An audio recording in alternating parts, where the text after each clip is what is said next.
لیکن عبادت مقصودہ نہیں ہے. مقصودہ کا مطلب نماز، حج، یہ سب چیزیں جو ہے نا مقصود میں آتی ہیں. یہ کسی عارضے کی وجہ سے اللہ نے ہمیں حکم دیا ہے کہ تاکہ ماں باپ کو پریشانی نہ ہو. یہی وجہ ہے کہ اگر خدمت کے محتاج نہیں ہوتے تو پھر خدمت واجب بھی نہیں ہوتی. ان کی خدمت کے محتاج ہوتے ہیں تو واجب ہوتی ہے. لیکن نماز تو جب بھی ٹائم آئے گا آپ پر لازم ہوگی. زکوٰۃ تو سال گزرنے کے بعد جب بھی صاحب نصاب ہوں گے آپ پر لازم ہوگی، چاہے غریبوں کو ضرورت ہو یا نہ ہو، آپ پر تو زکوٰۃ واجب ہوتی رہے گی. تو اب علماء کا اختلاف ہوا ہے کہ اگر کوئی شخص درود شریف کی منت مانتا ہے تو کیا اس پر درود شریف کی منت پوری کرنا لازم ہے؟ تو بعض علماء نے کہا کہ نہیں، کیونکہ درود شریف بھی عبادت مقصودہ میں سے نہیں ہے. اس کی پہلے میں اور آسان مثال دیتا ہوں. جیسے تلاوت، علماء کہتے ہیں اگر کوئی یہ منت مانتا ہے کہ اگر میں امتحان میں کامیاب ہو گیا تو میں 3 پارے تلاوت کروں گا، تو یہ منت پوری کرنا بھی واجب نہیں ہے، کیونکہ قرآن پڑھنا بہت زیادہ ثواب تو ہے لیکن عبادت مقصودہ نہیں ہے. بلکہ مقصد قرآن سے کیا ہے کہ آپ کا دل بنے اور آپ کو آخرت کی یاد تازہ ہو، آپ کو شرعی حکام کا علم ہو. ثواب بہت ہے، ہر ثواب کا کام اصطلاحی عبادت نہیں ہوتا. خوب سمجھ لیں، عبادت کی بھی 2 قسمیں ہیں نا. ایک عبادت ٹرم ہے، اصطلاح ہے، اور ایک عبادت مجازن ہم عبادت، ہر اچھے کام کو عبادت کہتے ہیں. اس لحاظ سے تو کھانا کھانا بھی عبادت ہے کہ اگر آپ کی نیت اچھی ہے اس سے. لیکن ایک ہوتی ہے مقصود عبادت، تو مقصودہ عبادت میں سے نہیں ہے. ثواب بہت ہے قرآن کی تلاوت کرنا، اللہ سے محبت کی علامت ہے. بغیر سمجھ کے پڑھنا بھی بہت بڑی نیکی ہے، قرآن بغیر سمجھ کے پڑھنا بھی. لیکن قرآن کی تلاوت کی منت جو ہے وہ منعقد نہیں ہوتی. تو اسی طرح اب یہ اختلاف ہوا ہے کہ اگر کوئی درود شریف کی منت مان لیتا ہے کہ اگر میں امتحان میں کامیاب ہو گیا تو میں 100 دفعہ درود شریف پڑھوں گا، تو کیا یہ منت پوری کرنا واجب ہے یا نہیں؟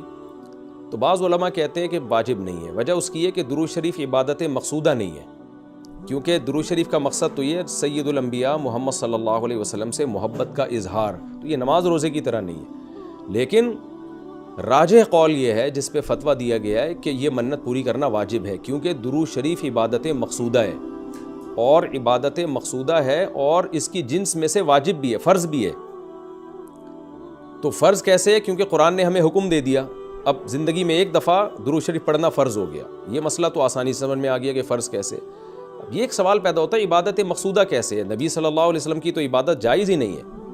اس کا بڑا دلچسپ جواب دیا حضرات فقہا نے کہ درود شریف اصل میں اللہ کی عبادت ہے جو ہم اللہ کو خوش کرنے کے لیے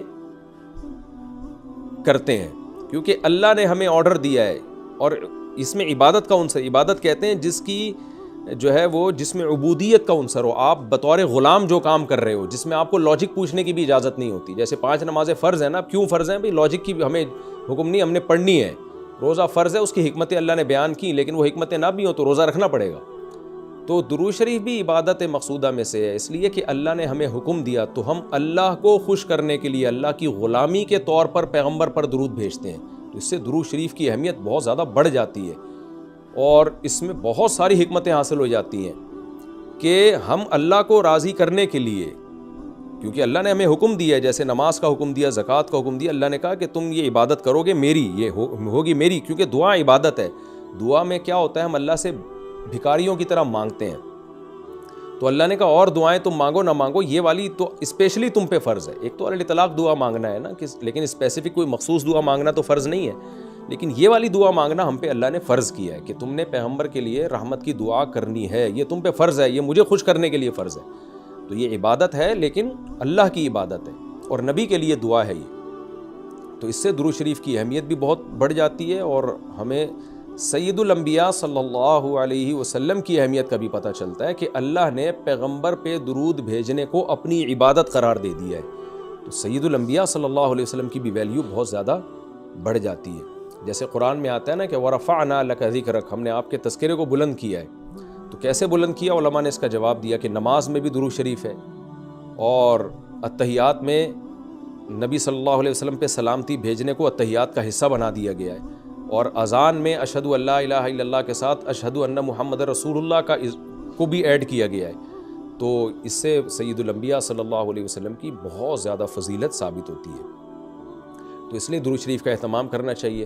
جیسے شریعت میں بعض عبادتیں بعض اوقات میں زیادہ پسندیدہ ہیں. آپ دن میں نوافل پڑھیں، اس کا بھی ثواب ملتا ہے، لیکن یہ نوافل آپ رات کے آخری حصے میں پڑھیں تو تہجد بن جائے گی، بہت زیادہ ثواب ہو جائے گا.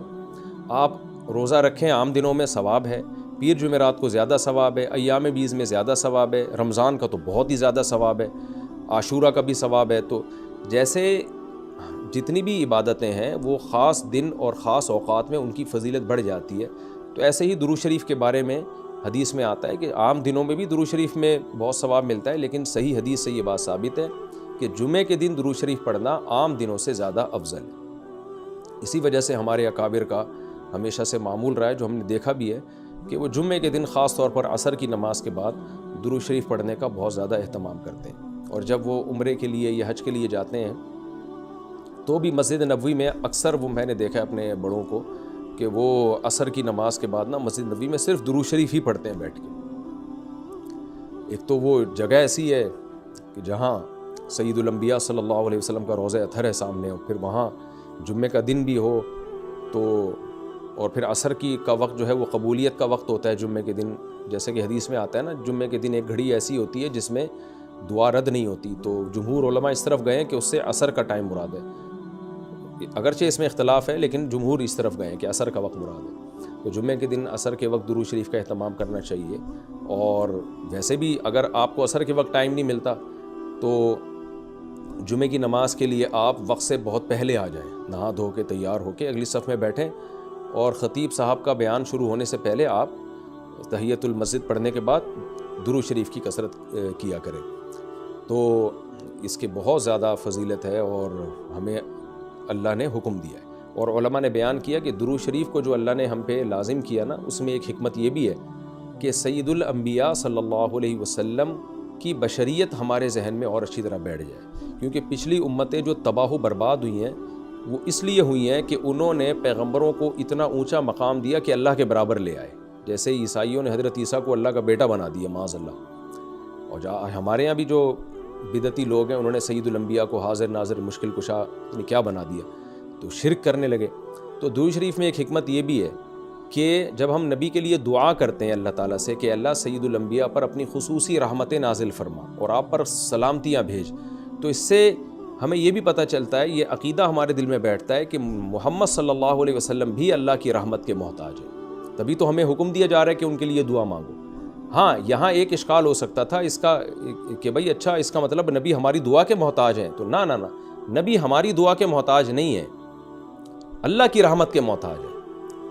ہم دعا نہیں بھی مانگیں گے تو اللہ اپنے حبیب صلی اللہ علیہ وسلم پر رحمت بھیجے گا، لیکن اللہ نے ہمیں حکم یہ دیا تاکہ ہماری نظر میں یہ عقیدہ اور اچھی طرح مضبوط ہو جائے کہ تم بھی پیغمبر کے لیے اللہ سے دعا مانگا کرو۔ اس سے پتہ چلتا ہے پیغمبر تمہاری دعا کے محتاج ہوں یا نہ ہو، لیکن اللہ کی رحمت کے بہرحال محتاج ہیں، اور پیغمبر بھی اس لائق ہیں کہ ان کے لیے دعا مانگی جائے، اور یہ اس سے ان کا مرتبہ کم نہیں ہوتا بلکہ مرتبہ بڑھ جاتا ہے، کیونکہ پیغمبر نے ہمیں یہ سکھایا ہے کہ یا ایھا الناس انتم الفقراء الی اللہ، اے لوگو تم سب کے سب اللہ کے در کے محتاج ہو۔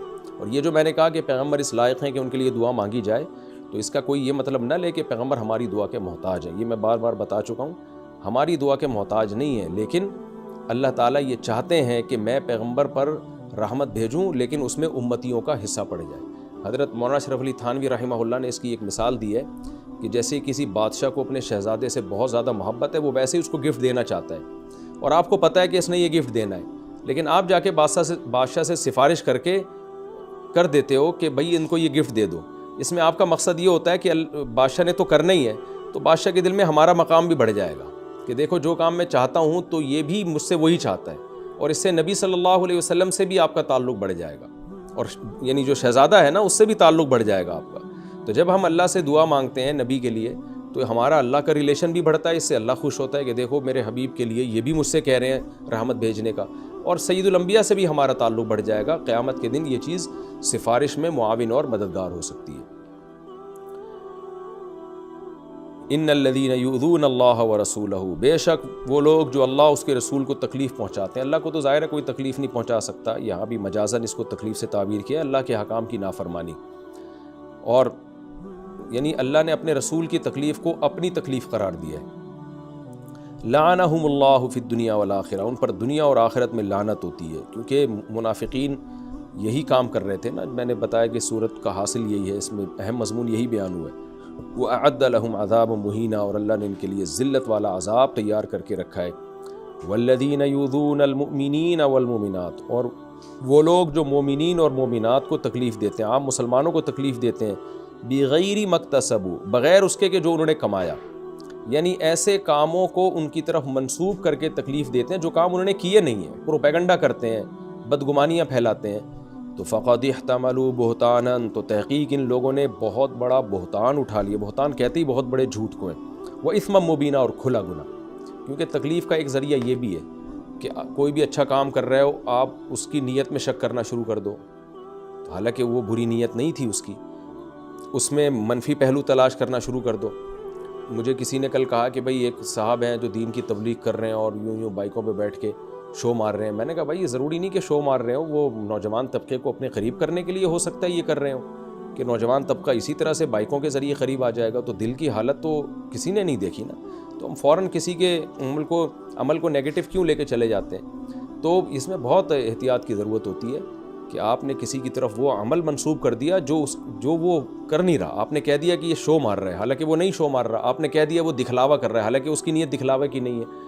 تو ہماری سوسائٹی میں یہ بہت ہے، تو اللہ نے اس پہ بھی پابندی لگائی کہ جو کسی بھی طرح سے ایمان والے مرد اور عورتوں کو تکلیف دیتے ہیں تو بہت بڑے گناہ کے وہ مرتکب ہوتے ہیں۔